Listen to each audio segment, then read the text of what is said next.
All right, welcome to this week's Reddit reply. Excited to have you all here. We're using different software, so hopefully this turns out all right, right? Hopefully this works good. We'll see, but we're just going to go through some stuff, some rules, questions, some general opinion stuff, all those fun things for this week's Reddit reply.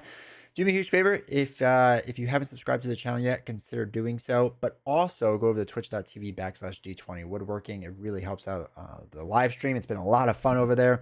We've been doing a lot of fun things over there, so make sure to come check it out. Hit the follow button, turn on notifications, all the fun stuff.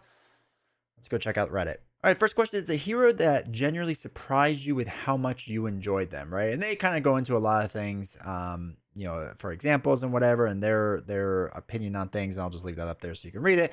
But basically, it's which unexpected hero did you have that you said, I love this hero so much, and you didn't really expect it? For me, recently, because I don't really remember in the past, like maybe in the past it was Scarlet Witch, right? Because Scarlet Witch is probably my favorite hero, and I didn't really expect to like love her that much. But as far as recently, it's definitely X-23. X-23 is one I just thought would be okay at best, and pretty weak, and not that she wouldn't be fun, but I just didn't think she'd be that interesting, or a little too hard to pilot, I should say. And she's been a lot of fun. She's been really great and really good. So that's been my kind of surprise hit hero from this past wave.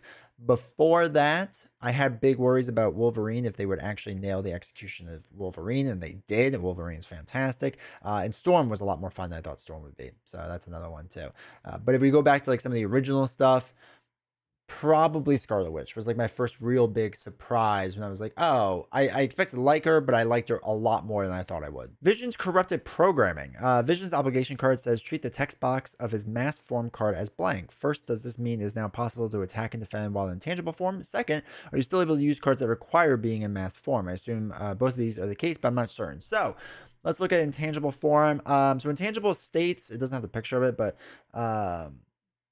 mass form, permanent. Vision cannot attack or defend, right? So if this was blank, you can now attack and defend because this restriction is no longer there. You also can't reduce the damage, fun fact. But you are still in like that mass form, right? You're still in intangible mass form.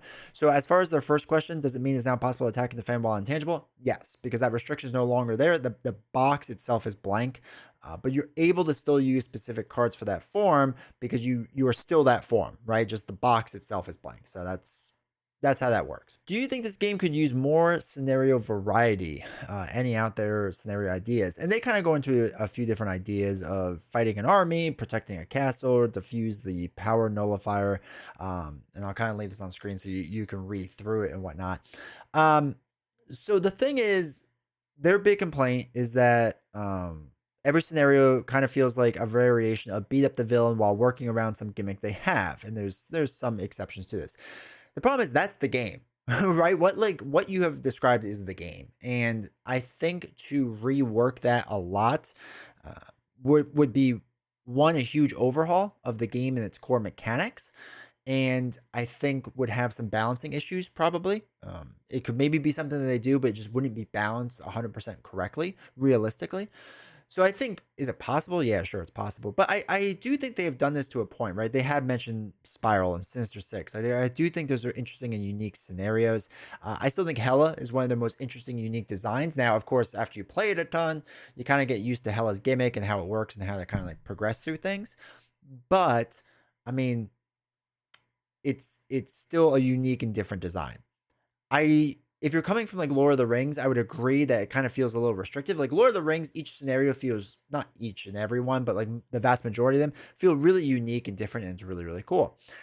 I get it with Marvel Champions that the feeling is roughly the same, but like even when you look at like Collector, what is it, 2? Your goal is to thwart a lot, not beat up on the villain, right? So it is a bit different, but there's still like those constraints. Like the core mechanic of the game is about beating up on the villain, defeating the scenario with the scheme. So I don't think they're going to stray from that too much, nor do I think they really should.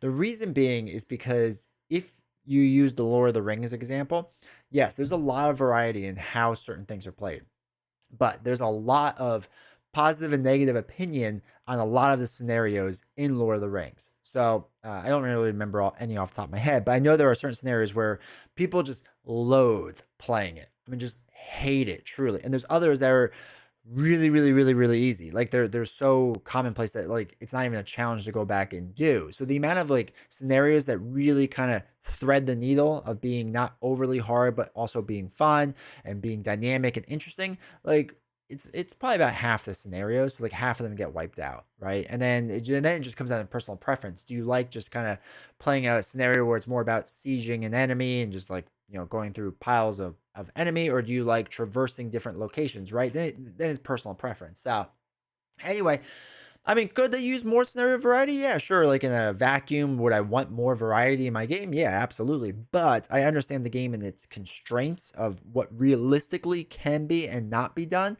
And I just don't think it can be done, right? Realistically, I don't think they could uh, go too far out of the box without just kind of creating a whole new game. Standard 2 or Expert? I have the Hood pack, but I've yet to play or even look at Standard 2. It's a smart choice right there. I've heard a lot of negative reviews. My question is playing the villain on Standard, but with the Standard 2 set, harder than playing the villain on Expert and Standard 1 set? I can't imagine it is, but I've heard some bad things about Standard 2. So I think the general consensus is that Standard 2 is a little bit harder than Expert. And I don't know if it's because it actually is harder or it's because like it's roughly the same. Like I actually think it's roughly the same. Like I think personally, I think Standard is the easiest. I think Standard 2 and Expert, it's like right here, right? And depending on the scenario, it can interchange. And then Expert 2 is like up there. Um, so I feel like people expect it to be easier than Expert, and I think it's comparable to Expert with some differences, right? One of the things I don't like about Expert is that there's a lot of like surging, and I don't think there's as much on Standard to surge with, if I remember correctly. I don't play a lot of Standard too, though. That's the other thing, and I feel like that's a part of the problem too. Is I played a few times, it was rough, and I'm just like, whatever, right? I don't like I don't like the what is it, the environment that's like permanent out there. I don't remember even what it does, but I remember not liking it. But I don't know. I don't know if it's really necessarily like, I don't think it's greatly harder is what I should say. It's not greatly harder than Expert 2. I think it's a good different challenge. I think it's fun. I think Standard 3 will still be a really good challenge and be a lot of fun. But yeah, I say try Standard 2, right? If you're this person, definitely try it and give it a try with a few different villains, because I will say it plays a little bit differently each time. But give it a try and whatever. I think it's comparable to Expert. I don't think it's necessarily harder or easier. I think it just kind of depends on the scenario itself. All right, tips for true solo aggression. I play true solo, and I really enjoy the game, but I play justice or leadership because I feel like I can't manage threat otherwise. And I feel like this was a big thing when the game first started, right? I think a lot of people had this issue where they felt like they were kind of stuck playing justice to just kind of remove threat and deal with it and whatnot, and then obviously with leadership too, because it was really, really strong in the beginning of the game. So I get this, but basically they want to know, and they understand a lot of it depends off of what hero that they're playing, but they want to know what strategies will work well for true solo to help with threat, basically, right? To play aggression more. And I think aggression has come a long way. Now, obviously, you can use a card like Chase Him Down. This came with the core box, but it's a very, very good card. After your hero attacks and defeats an enemy, remove 2 threat from a scheme, right? Remember, if you're flipping over the villain, this includes the villain itself, right? Because you're defeating the villain, even when it flips over to stage 2 or stage 3, depending on what you're playing. So I think if you do a minion build, kind of a regression, this is a really good card to use. I also think Into the Fray, which I don't have a picture of, but deal 6 damage to a minion. For each point of excess damage dealt by this, remove 1 threat from the main scheme. This is in Guardians Most Wanted. I think this is really strong too, because again, you can whittle that minion's life down so they only have 1 life left, and then the idea is, be able to remove 5 threat from the main scheme. So Into the Fray works really well. Obviously, I think the best one is Psylocke that came with Wolverine, because she comes in with her Psylocke counters, or whatever they're called now, psionic counters, and then you use her, you can confuse the enemy twice, which is really strong. You can basically stay down twice in a row if you really want to, which is sometimes a strategy I'll do to help build out a little bit for aggression, because there are usually upgrades and supports I want to get in.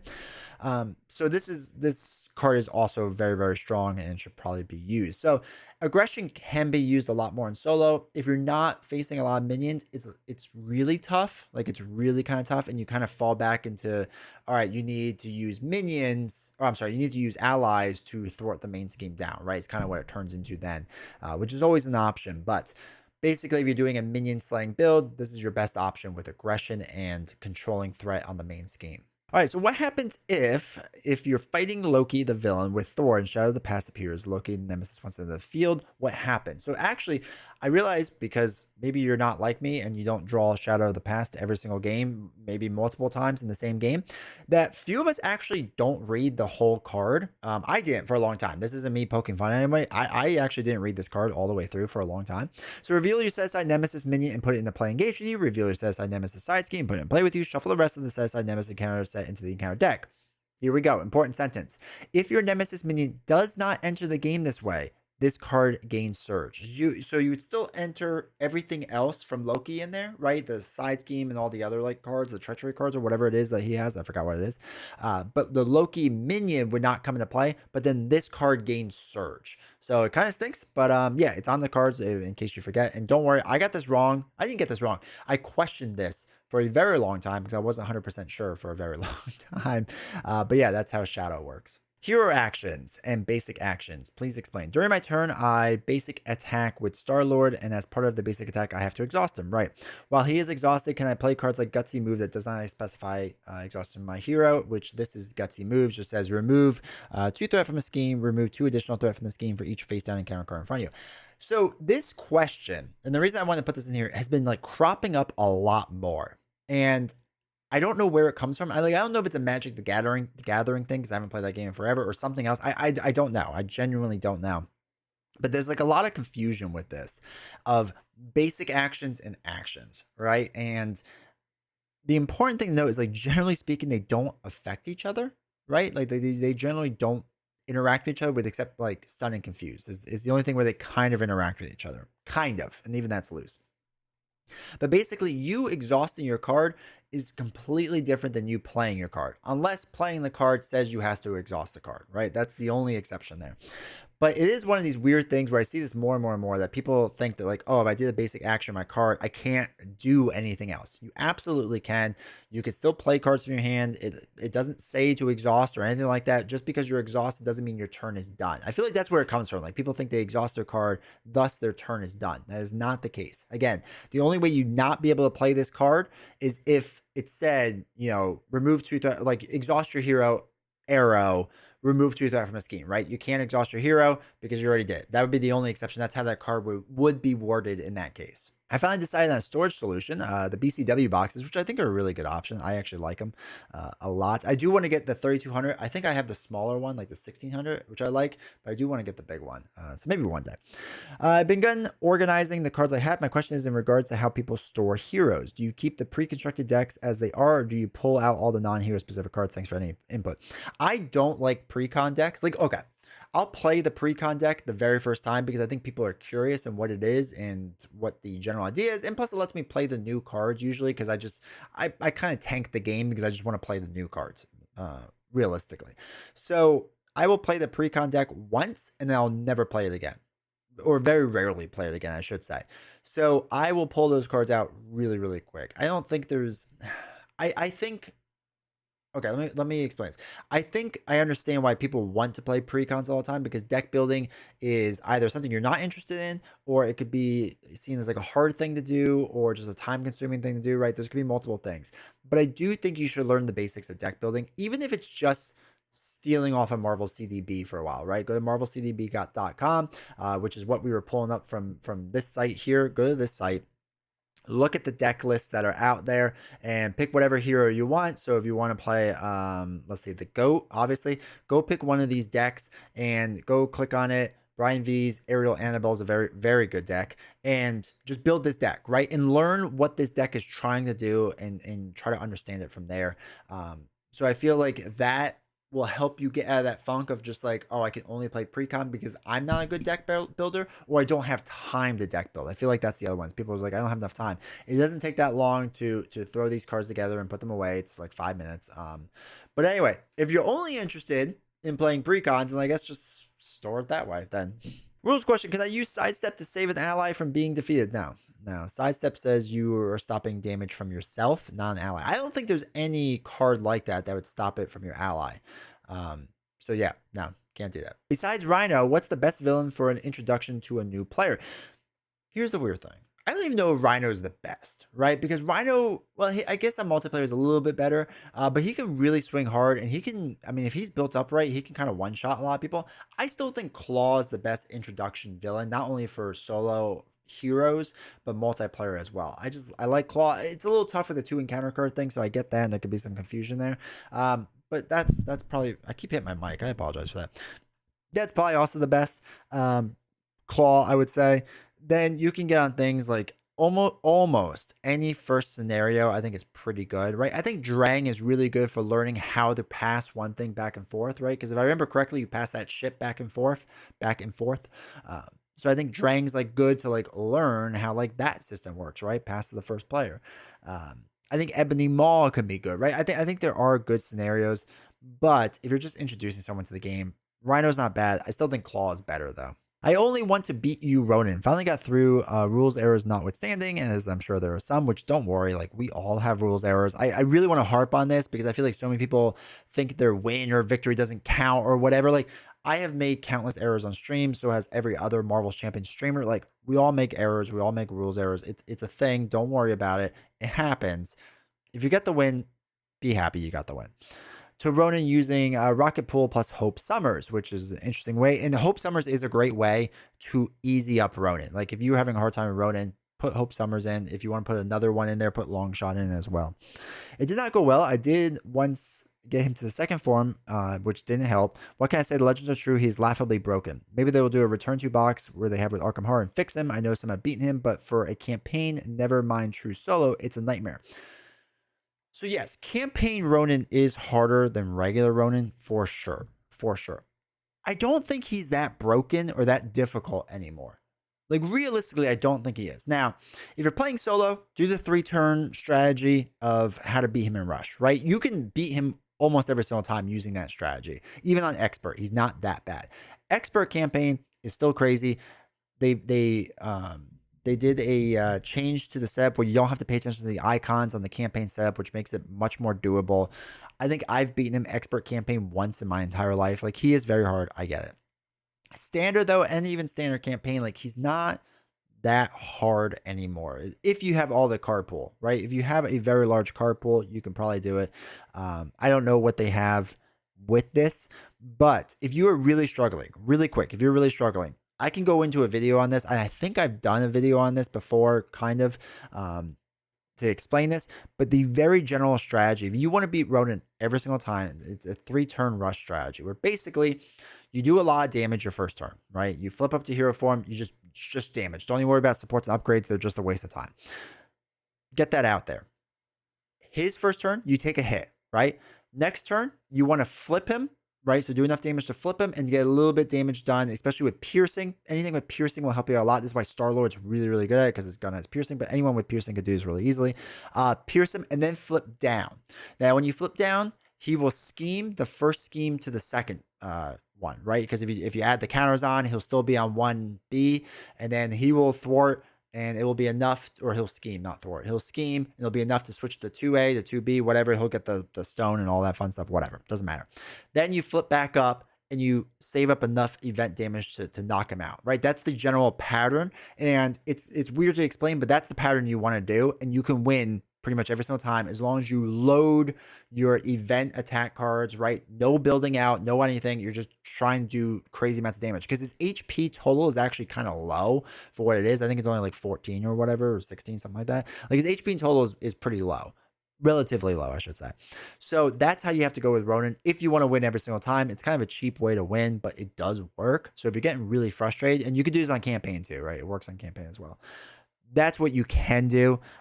To build out against him is really kind of tough. You have to continuously throw meat shields out there and just get other blockers in. And you have to start doing like a Shadow Cat perfect defense kind of build, so his attacks don't do anything, and you can do a longer game with him. There's a few other strategies that do work, but again, I don't think he's laughably broken anymore. Campaign or expert campaign, yes, I agree. It's still kind of bonkers and stupidly hard to do, but true solo absolutely can be done. If you want to do it easily, look up the strategy for a 3-turn rush strategy. It will work like 80% of the time. Thoughts on the rise of Red Skull scenarios? Been playing them in solo, standard, and campaign, and as standalone scenarios, and I can't say that I'm impressed with the designs. So they went through and they talked about how Crossbones seems interesting at first, but they didn't do significant damage, even with the 1 and 2 attachments. And he has so little health that you can usually kill him on turn 3. And the only time I enjoy fighting him is when I use personal rules that he can't take damage when he has an attachment, or he can only take X amount of damage. Absorbing Man is Absorbing Man, which is fair. Taskmaster doesn't seem to do anything dangerous. He might be really tough for heroes that want to flip a lot, but if you stay in hero form, you can easily control the threat in the main scheme, which is fine.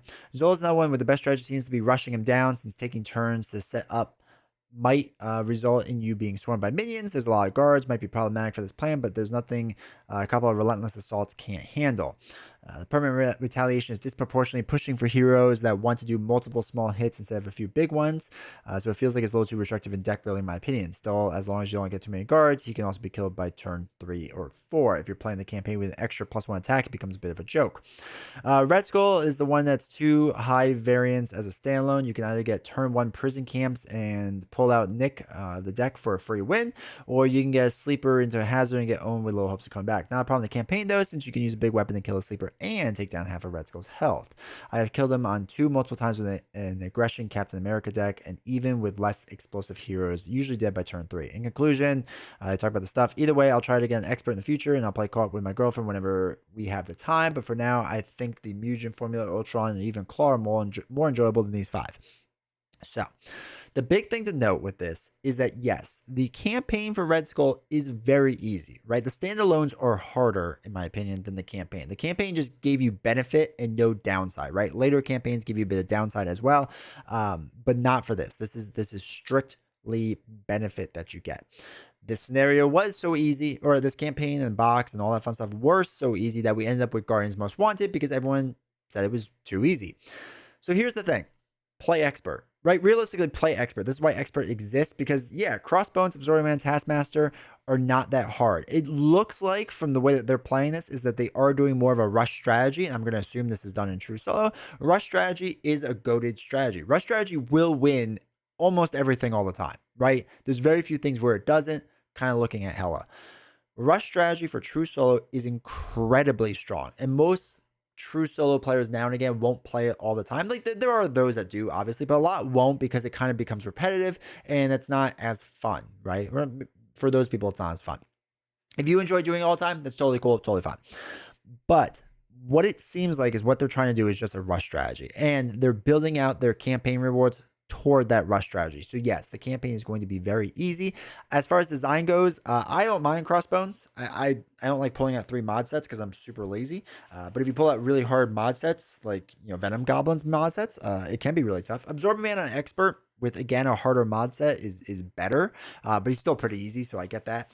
Taskmaster, yeah, I mean, as long as you're not flipping a ton, it's not that big of an issue, for sure. For sure. And then Zola, I think, can be rough. On Expert, I think he's really kind of tough. So it'd be interesting if they did that on Expert and how that goes. And same with Red Skull and Expert. I think Red Skull and Expert's a really good challenge and really fun. So that's all my suggestion is yes, Red Skull box is easier. It absolutely is easier. It's probably the easiest box out there.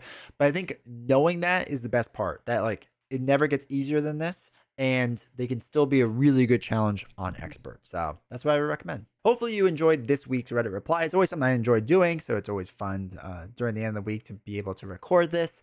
If you have not yet, make sure to hit the like button, hit subscribe, all that fun stuff. It really helps out. And if you want to see last week's Reddit reply, I talk about the GOAT, Valkyrie, because people think that she's not the greatest of all time, which still stuns me to this day that people don't think that. I don't know what's left to prove with her, but she's absolutely the best. Go check out that video if you want.